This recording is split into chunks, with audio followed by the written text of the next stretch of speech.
প্রমাণ করতে চাই, কিন্তু আদৌ সঠিক নয়।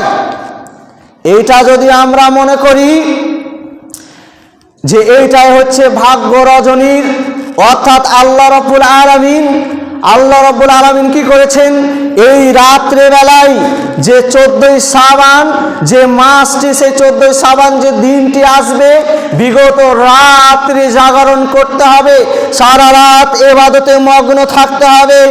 1 নয় 2 নয় 4 নয় 100টা রেকাত নামাজ পড়তে হবে, আর এক রেকাতে 110 বার করে সূরা ইখলাস পাঠ করতে হবে।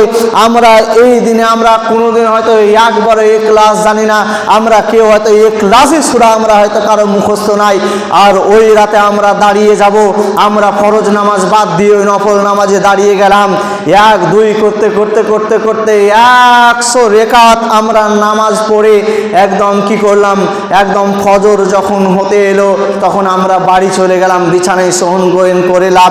এটার নাম হচ্ছে ভাগ্য রজনীর রাত, এটাই হচ্ছে ভাগ্য লিপিবদ্ধ করা রাত। বাদরামোর জায়গা পাই না। সম্মানিত মুসলিম সমাজ, এই রাতে কোন শ্রেণীর মুসলমান বলেন যে এই রাত্রে বেলায় কোরআন অবতীর্ণ করা হয়েছে, আসুন আপনাকে দেখানো হয়। প্রথমে আল্লাহ রাব্বুল আলামিন রাসূল সাল্লাল্লাহু আলাইহি সাল্লাম বলছেন যে কি হবে, এই রাত্রে বেলায় আমল নামায় প্রচুর আমল লেখা হবে। এর জন্য আল্লাহ রাসূল সাল্লাল্লাহু আলাইহি সাল্লাম বলছে ওয়াকুল্লু শাইইন ফাআলু ফি দুবুরিহা, বলছেন যে কি এই রাতে সমস্ত কার্যকলা কি করা হবে, রক্ষিত আছে আমল নামাই। আল্লাহ রাব্বুল আলামিন বলছেন, আল্লাহ রাব্বুল আলামিন রাসূল সাল্লাল্লাহু আলাইহি সাল্লাম বলছে কুল্লু শাইইন ফাআলু ফি দুবুরিহা, সমস্ত কার্যকলাপ আপনি যে কাজ করেন আপনি আমল নামায় সব লিখিবদ্ধ, ধান পোতাপতি নাই, রাজমিস্ত্রির কাজ নয়, আমল যা আল্লাহ রাব্বুল আলামিন যে কাজ, সেই কাজগুলো করেন, সেই কাজের ব্যাপারে আল্লাহ রাব্বুল আলামিন রাসূল সাল্লাল্লাহু আলাইহি সাল্লাম বলছেন ফাআলু, আল্লাহ রাব্বুল আলামিন বলছে কুল্লু শাইইন ফাআলু বিদুবুরি, যে ওই সমস্ত আমলগুলো কি করা হয়, আমল নামায় লিখিবদ্ধ করা হয়। ওয়াকুল্লু সাগির ওয়া কাবির, বড় এবং ছোট সব কিছু বলা বর্ণিত করা হয়, লিখিবদ্ধ করা হয় ওই আমল নামায়। আর আপনি মনে করছেন যে আল্লাহ রাব্বুল আলামিন কি, আল্লাহ রাব্বুল আলামিন আমাদেরকে ওই রাত্রে বেলায় আমাদের কি করা হয়, আমাদের আমল নামায় আমল লিপিবদ্ধ করে, আমাদের আমল নামায় আমরা লিপিবদ্ধ করে সবে রাত। আর আল্লাহ রাব্বুল আলামিন ওই রাত্রে বেলায় কি করেন, 7 আসমান থেকে নিচের আসমানে নেমে আসার পরে একদম আল্লাহ রাব্বুল আলামিন হাতকে ফেলিয়ে দেয় ওই শাবান মাসের, কিন্তু বাদরামু জায়গা পায় না।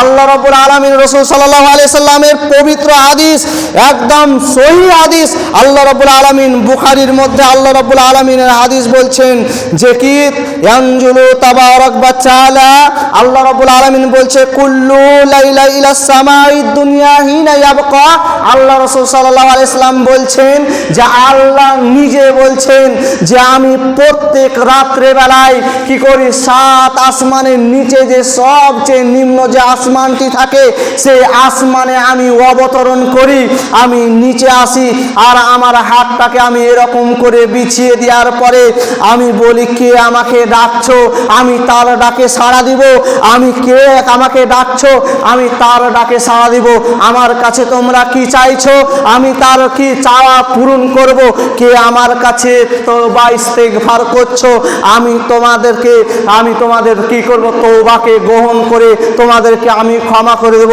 আল্লাহ রাব্বুল আলামিন নিজে বলছেন আমি প্রত্যেক রাত্রে 3 ভাগের লাশ অংশ আমি কি করি, পৃথিবীর লাশ আসমান, অর্থাৎ আমরা যে আসমানটি দেখতে পাই ওই আসমানের অবতরণ করে আল্লাহ রাব্বুল আলামিন, আর বলছে এইটি প্রত্যেক রাতই হয়।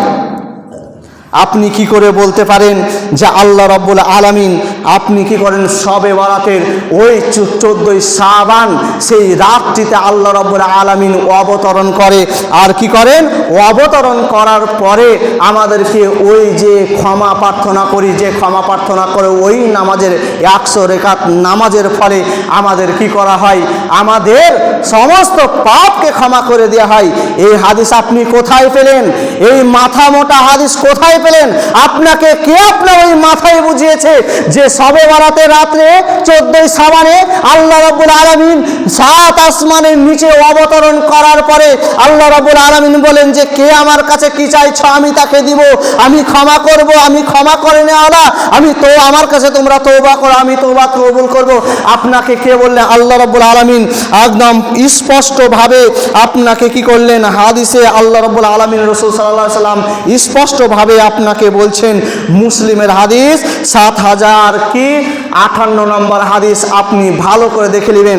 আর যারা শুনছেন এই বক্তব্য, আপনাদের বন্ধু যারা আছে বেদাতি বন্ধু, যারা আপনাদের কি বেদাতি বন্ধু, যারা এই শবে বরাতের রাতটিকে, এই শাবানের রাতটিকে কি করেছেন, উৎসর্গ করে নিয়েছেন, তওবা ক্ষমার রাত করে নিয়েছেন, বেহায়া পোড়ামো রাত করে নিয়েছেন, এই হাদিসটা তাদের কাছে পেশ করবেন আর বলবেন যে এই হাদিসে আল্লাহ রাব্বুল আলামিন বলছেন সেই 14ই শাবানের মাসে আল্লাহ রাব্বুল আলামিন ওই রাত্রে নেমে আসেন না, বরং সমস্ত রাত, প্রত্যেক রাতেই আল্লাহ রাব্বুল আলামিন লাস্ট আসমানে নেমে আসেন।